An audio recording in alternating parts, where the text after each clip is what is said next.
Halo, ketemu lagi dengan Rojali. Senang sekali hari ini kita masih dapat berkumandang, ngoceh tentang hal-hal keseharian dari orang biasa, bukan selebritis, bukan public figure, apalagi motivator. Mudah-mudahan berangkat dari orang biasa yang seperti Rojali, teman-teman juga akhirnya ada yang kebetulan memiliki cerita-cerita yang mirip-mirip. Jangan khawatir bahwa setiap permasalahan pasti ada jalan keluar apabila kita berbagi, sharing, dan juga biasanya juga mendapatkan baik simpati atau empati yang menguatkan kesehatan mental kita semua. Jadi hari ini teman-teman, kalau sebelumnya Rojali memang banyak berbicara tentang hal-hal yang mungkin gak enak didengar. Tetapi hal-hal yang tidak enak didengar itu seperti membuat perencanaan. Perencanaan adalah sesuatu persiapan dalam menghadapi kondisi yang terburuk. Jadi ketika yang terburuk itu terjadi, kita sudah siap untuk melakukan hal-hal dalam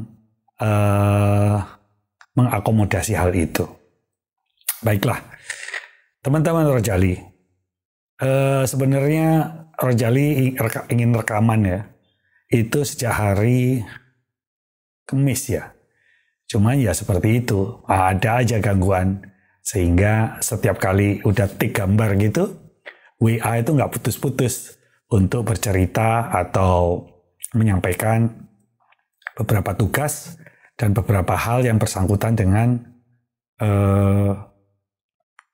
pekerjaan. Itulah yang selalu mengganggu ya. Tapi ya nggak apa-apa lah, dijalanin aja. Namanya juga pekerjaan, udah bersyukurlah dapat pekerjaan. Gimana kalau misalnya nggak dapat pekerjaan?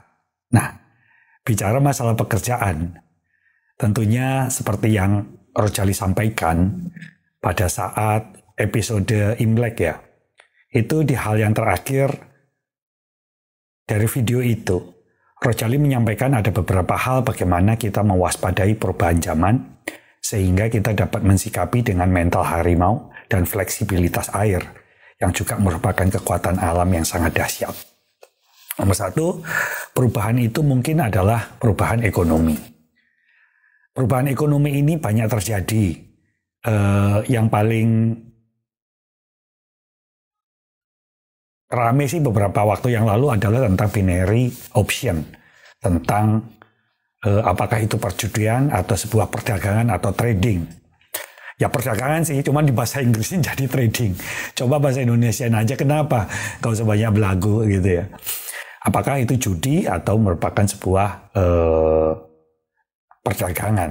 Kalau perdagangan tentunya sama-sama punya barang. Ini kita nggak tahu barangnya ada atau tidak. Nah, selain daripada itu, sebelum itu juga kita lagi diramaikan dengan masalah pinjol. Banyak sekali korban, walaupun pengutang, tapi mereka juga korban. Utang dari apa? Bukan utang dari apa? Korban dari apa?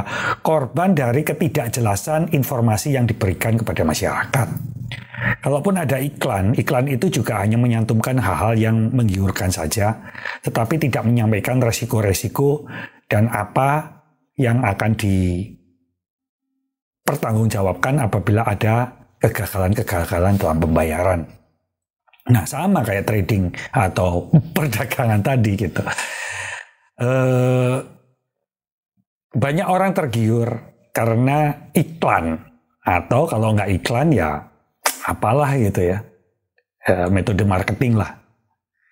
Tetapi apakah metode marketing atau informasi yang disampaikan itu memberikan kompetensi yang mendasar yang berupa customer oriented. Customer oriented itu adalah bagaimana yang memberikan produk jasa tersebut betul-betul concern terhadap customer. Ada yang lucu sih. Kayak misalnya hari ini Rojali kemarin ya, itu dapat email bahwa akan dijadwalkan untuk berbicara dengan marketing expert. Marketing expert berarti adalah seorang pakar di bidang marketing, either internasional atau apa dari perusahaan yang sangat besar sekali. Janji jam 4 gitu.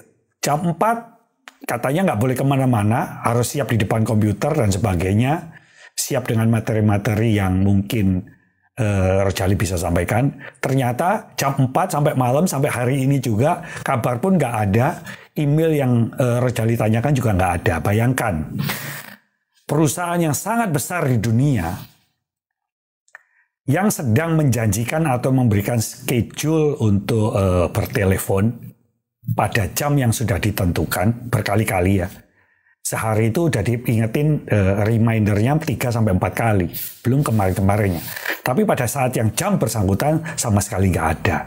Jadi sebenarnya Rojali, untung ya, Rojali ini sebenarnya diajak ngomong sama pakar marketing, tapi yang lack of kompetensi di bidang customer oriented.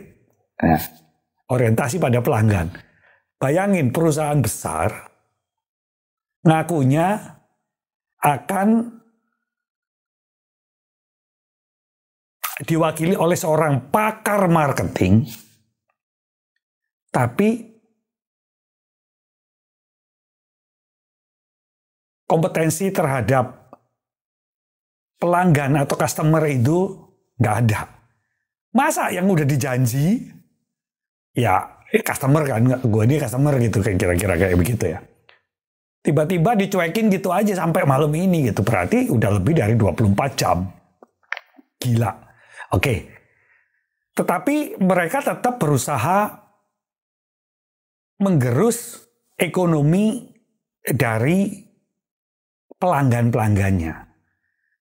Yang notabene, ya kalau gue sendiri sih merasa diabaikan gitu. Nggak customer oriented ya pokoknya. Jadi kita dapat ancaman di bidang ekonomi itu. Ada pinjol, ada binary option, ada iklan-iklan yang penuh dengan kebohongan, ada lagi judi bola, judi online, dan macam-macam yang memang digembar-gemborkan melalui iklan yang sangat menggiurkan, yang pasti bisa menggiring orang untuk terjebak.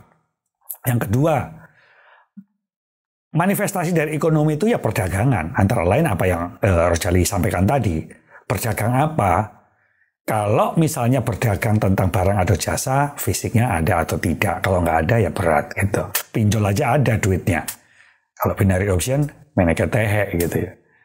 Apalagi perusahaan besar di dunia ini. Nomor 1, ekonomi. Nomor 2, manifestasinya berupa perdagangan. Yang ketiga, bahaya tentang perang, baik perang dagang maupun bisa terjadi perang fisik. Tetapi keseluruhannya terbungkus dalam satu hal yang disebut moralitas yang menurun sekali. Nah, kalau dihubungkan dengan kesehatan mental dan karyawan, hari ini juga terjadi sesuatu di kantor yang cukup membuatku agak kecewa gitu. Jadi ada bagian teknisi ya. Kasarnya nih sesama karyawan ini kita lagi susah gitu. Kita lagi nggak seperti dulu sebelum pandemi. Sama-sama susah. Banyak hal yang dipangkas. Tapi toh dipangkas agar perusahaan itu tetap bertahan dan mampu pulih. Dan nanti ketika kembali lagi dalam bisnisnya, apapun caranya, akan lebih baik dan tidak menista dan memberikan penderitaan yang berkepanjangan buat karyawannya. Satu contoh adalah sudah sama-sama susah jangan songong gitu. Artinya ada tugas ini dilakukan besok. Memang hari Sabtu, hari libur. Tetapi kalau misalnya ada satu instruksi, kebutuhan tugas, bahkan itu diinstruksikan oleh direksinya sendiri, maka nggak mungkin lah nggak dibayar. Bentuknya apa? Itu kan bisa disampaikan. HRD sendiri punya banyak hal. Apakah itu sebagai pengganti hari libur, dibayar penuh, atau hanya dibayar berdasarkan lembur, berdasarkan perhitungan yang sudah ada dalam perundangan. Dari pagi WA nggak dibalas, sampai malam barusan juga nggak dibalas. Tetapi lucunya kalau ada apa-apa, mau kasbon, mau minta naik gaji, datanglah ke HRD itu ngemis-ngemis. Jadi sudah sama-sama susah, ngapain songong gitu. Sehingga itu tadi, moralitas itu pasti akan mengakibatkan jebakan ekonomi buat dirinya sendiri. Kalau misalnya dia akhirnya terpilih untuk nggak usah terus deh di perusahaan, lu pergi aja deh. Ini uang sakunya, ini pesangonnya. Akhirnya siapa bilang mencari pekerjaan di luar itu gampang? Belum tentu, men. Katanya sekarang gelombang ketiga dan sebagainya. Ya kita nggak tahu lah, rezeki orang kan Tuhan yang mengatur. Tetapi ya itu tadi, masalah moralitas, etika yang tidak dijaga pasti akan berpengaruh besar terhadap rontoknya ekonomi, baik ekonomi individu, kalau itu untuk individu. Kalau moralitas dari sebuah kelompok itu hancur, maka ekonomi kelompok itu juga akan hancur. Perdagangan siapa yang beli, siapa yang percaya, gitu ya kira-kira ya. Nah, artinya dalam sebuah penderitaan, dalam sebuah masa yang tidak ada kepastian, maka untuk berjaga-jaga, kan nggak ada salahnya berjaga-jaga. Kalau misalnya terjadi, kita sudah siap. Tapi kalau nggak terjadi, ya alhamdulillah gitu. Kita tetap menjaga moralitas dan etika itu supaya apa? Supaya nomor satu, nggak usah orang lain dulu deh, ke diri sendiri dulu. Membuka aura rezeki kita. Jadi, aura kita itu, kalau kita tetap dalam satu norma yang cukup, etika yang memadai, maka ini yang disebut sebenarnya money magnet gitu. Orang-orang suka, orang-orang percaya, banyak yang menawarkan pekerjaan, banyak yang menawarkan hal-hal baik. Tapi kalau enggak, siapa yang akan percaya? Seganteng apapun, secantik apapun, kalau moralitas tidak dijaga, hanya dalam jangka pendek mereka akan tetap laku. Oleh karena itu, teman-teman, pada akhirnya, supaya kita tetap kuat dalam menghadapi ketidakpastian zaman ini, maka pondasi yang pertama, pondasi yang paling dasar, yaitu moralitas dan etika, semoga dapat dijaga masing-masing. Biar kalau anak-anak perempuan zaman sekarang yang masih muda-muda tergila-gila untuk ngegeol di TikTok, ya mungkin jadi kaya, dapat honor dari TikTok dan sebagainya. Cuman kita nggak tahu apakah dia akan mendapatkan orang yang mencintai setulus hati. Akankah ada orang yang respect dan hormat kepada orang itu atau anak itu? Kita tidak tahu. Tetap jaga moralitas, jaga kesantunan, ayo kita kuatkan etika. Sebab agama bukan hanya bentuk ketikan di KTP saja. Karena semuanya akan sia-sia kalau kita tidak mengaplikasikannya dalam kehidupan kita sehari-hari. Oke, mohon maaf kalau ada kata-kata yang salah. Mohon masukan dan dukungan dari teman-teman, setidaknya melalui komentar di bawah ini. Terima kasih. Sampai ketemu lagi. Salam Rojali.